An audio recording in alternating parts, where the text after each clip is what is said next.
With devastating honesty and courage, James Middleton reveals his battle with depression.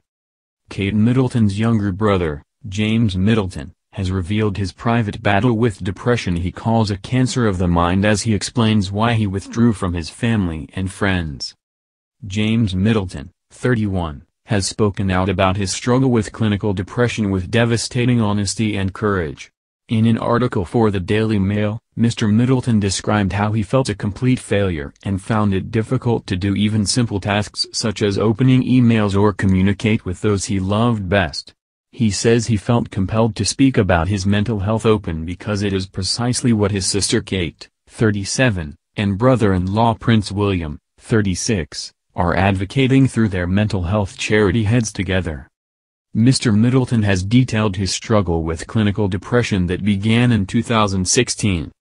In a powerfully honest account, he describes the illness as a cancer of the mind and says that speaking openly feels as if a great weight has been lifted.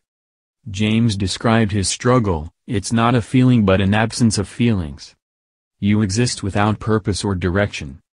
I couldn't feel joy, excitement or anticipation, only heart-thudding anxiety propelled me out of bed in the morning.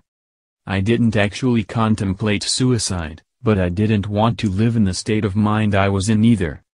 I also felt misunderstood, a complete failure. I wouldn't wish the sense of worthlessness and desperation, the isolation and loneliness on my worst enemy.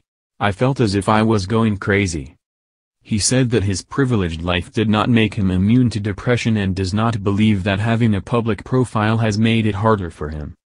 In fact, he said that without his association with the royal family he would not have found an outlet to voice his story. His sister Kate, Prince William and Prince Harry motivated him to speak out. He said, "They believe we can tackle the stigma associated with mental illness if we have the courage to change the national conversation, to expel its negative associations. So it wouldn't be honest to suppress my story."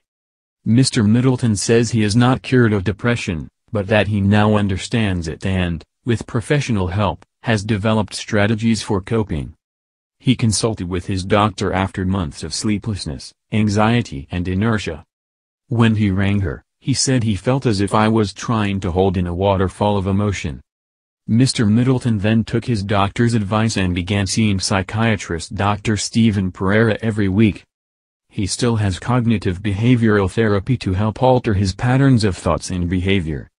Mr. Middleton said he withdrew from his loved ones, explaining those who are closest to you are the hardest to speak to.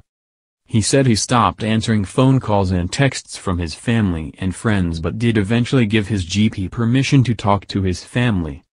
After they found out, he says they were proactive in helping me enormously, and his experience has been an education for all of us to understand the complex nature of depression. Mr. Middleton says he enjoyed therapy and bit by bit, shafts of sunlight started to penetrate the gloom.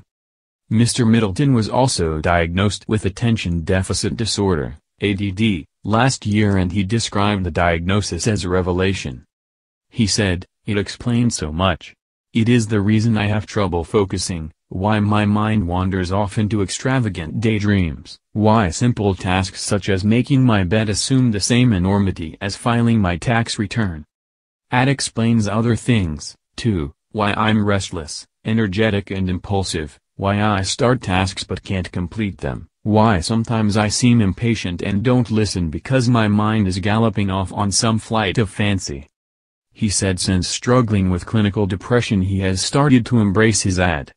Mr. Middleton has also recognized the role of his dogs, Ella, Inca, Luna, Zulu and Mabel, have played in his recovery. As a result, he now volunteers with the charity Pets as Therapy with one of his dogs, Ella. Mr. Middleton hopes that speaking out about his battle with depression will help others. He said, "I know now that in doing so I am not admitting to a weakness. The stigma attached to mental illness is lessening. Today, hard as it is to admit this, I am pleased I went through debilitating depression because I now have the skills to fight it. I have a greater knowledge of my strengths and weaknesses and am a more confident person than I was before. The end result of this journey has been a positive one. If I could leave you with just one thought, it would be this: it's okay not to be okay.